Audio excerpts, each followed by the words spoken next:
Here we are today, Fab Up to 50 is very pleased to talk to Shapps, Minister for Housing and Local Government, about issues which ladies over 50 may be encountering in their lives today.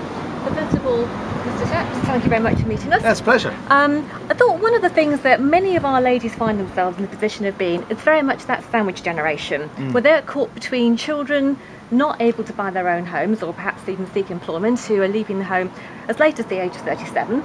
Statistics show, and also having to care for elderly parents as well. So they're very much caught in between. How is government policy and the spending cut currently, spending cuts going to sort of affect those ladies? Well, first of all, you're absolutely right. Children leaving home later and later, 37 if they don't have the advantage of the bank of mum and dad. So that's one side of it. And then, as you say, the other side is then having to worry about perhaps caring for elderly parents, and you get into sort of long-term care and those types of problems. This generation in particular is caught between these two problems, and it's to do with lots of things, including the way that house prices are spiraled out of control. One of the things we've said is that we must have a more stable housing market in the future, so that rather than having house prices double or even triple over just a decade, which means that it's fine for everyone who's got a home, but for anyone who hasn't, impossible to get in, we need more stable prices over a long period of time. And of course, people's ability to actually access a mortgage is critical. They need to be able to get a mortgage from somewhere, and if you don't sort out the big banking picture, the top level regulation of banks and the competition on the high street, then people can't get mortgages. So we need to sort that out. And then the final piece of this jigsaw is sorting out the long-term care. And we've got a commission looking into all of this at the moment, reports next July, and it will come forward with actually proposals to resolve what you do with long-term care. You know, for example, you could say that people buy a bond during their lifetime, and then if they've bought that bond, perhaps 8 or 10,000, something like that, they're able to get help from the state and not have to sell their home for long-term care. So lots of different ideas. It's a huge area, two very big areas at both ends, and we're trying to work through some of the solutions. Excellent. One of the things you touched on there was the availability of mortgages. Now, many ladies now find themselves divorced in their 50s, and because of the financial crisis, it's more difficult to borrow funds, and also because of the availability of suitable housing, because perhaps not enough smaller new builds have been built over the last sort of 10 or 15 years. So that's becoming a problem for them as well. So there's a couple of things here. First of all, back to what we were saying about sorting out the mortgage market. We can't go on with the situation where it's impossible to get mortgages, even when you have very good credit ratings, because there's not enough competition on the high street with sufficient numbers of lenders competing. And so we're going to sort that problem out. And again, actually, this is part of a banking review that we're doing to work out what to do with these banks, which the state, the taxpayer, ended up having to buy up, which are now getting to the point where they could be going back into the market, and presumably we need to split them up. So there's that whole banking side of it, and then from the point of view of providing the right kind of housing for people to go live in. One of the problems before was that central government actually dictated the types of homes which should be built and where and how many.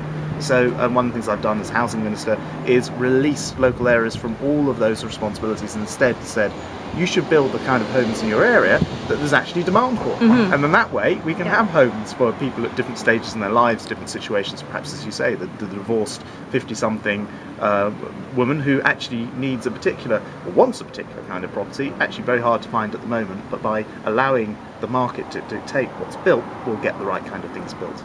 Right, another point which is very concerning, I think, probably the key one for most of the ladies that write into us, is the increase in retirement age. It was 60, and people, I guess, perhaps at my age, anticipated retiring at 60. It's now obviously going to go up relatively quickly to 66. Yeah. What is the rationale behind that? Yeah, well, of course, first of all, when people used to retire, their life expectancy was probably only another 5 years, 10 years at tops. Now, even at 66, quite reasonably, people can have at least 20 years life expectancy, and who knows, as we age, as medicine's improving things, even older. It's an amazing fact that people are living about a year longer every decade. So the increase has been dramatic, and of course the retirement age hasn't kept pace with that anticipated longer life. So there's a real necessity to do something about it, otherwise you end up with fewer and fewer people supporting a bigger and bigger set of retired people. And so, as a government, we've sort of grasped the nettle. Not entirely popular thing to move the retirement ages up, but I think it is the only practical solution. Now that means that people will be working longer. I think it's really important that the quality of work that people do is kind of right for them. I've always thought about work that, you know, the best kind of work is something where you get up in the morning, it's what you want to do, and you're passionate about it, and then you don't mind working. I think all our ladies would agree with yes, that. I'm sure. And I hope that some people are fulfilling that. And you know, actually, if you're not, you know, try and go and do something which you do enjoy. I mean, people. I'm always amazed how many people complain about their work. And actually, you know, well, don't do something that you don't want to do. Go and follow your heart. Go and do something which you want to do, and hopefully makes enough money, and then you won't mind working. So that's part of what I'd say is, you know, particularly perhaps in the later years of work, for goodness sake, you're spending loads of time at work. Do something you want to be doing. Although one of the issues that we find is that ladies have said that they have discovered that in applying for jobs, they feel there's discrimination against women who are over the age of 50. They find it harder to get that job interview and to be brought into the workplace in a conventional organisation. Yes. Right. I fully appreciate that obviously there is legislation in place to avoid discrimination. However, attitudes haven't necessarily caught up with that, and mindsets of employers. And frequently, the first interview is with a relatively young HR person who, in my experience, have even made comments like, well, if I hired that person, it's like hiring my mother, for instance. How do we actually sort of combat that? And what can the government help that by having the public sector take a lead in this, or what can be done? Well, first of all, you're absolutely right. I mean, I think it's really to be welcomed that the legislation is in place to outlaw age discrimination, but attitudes have still got a long way to go, and too often employers make the wrong decision because they just haven't really thought this through. And actually, where you have an employer who understands that somebody who's older actually brings a whole bunch of benefits, it works really well. I think that kind of enlightened view is what we need to spread. And really obvious benefits tend to be more stable. Older people at work miss out, have less sick time. They tend to miss out, not miss out on work, which is really great for the employer. Much more stable employee. It's exactly what you want. So I think it's a question of businesses catching up with the reality of the situation. And as a population, as we age, there will be more older people, and I think that over time this will naturally happen. I'm very pleased, though, I'd say, that the enforced retirement age is ending, because I think it's outrageous that people who want to carry on working are sometimes forced to stop working, and that, I think, is completely counterproductive for society and individuals. Another thing which seems to be highlighted at the moment as well is I understand that there are more people over the age of 50 setting up businesses than ever before. I guess that's something which, especially when we're looking for the private sector to take the lead in terms of creating jobs, that's something that government will be putting initiatives in place to encourage. Well, I think it's enormously encouraging, actually, that older people are setting up businesses from scratch. I know my mum, who's 72, I hope she doesn't mind me saying, has just set up her own business, and it seems to be going very well. Actually, I think she's a bit over 72.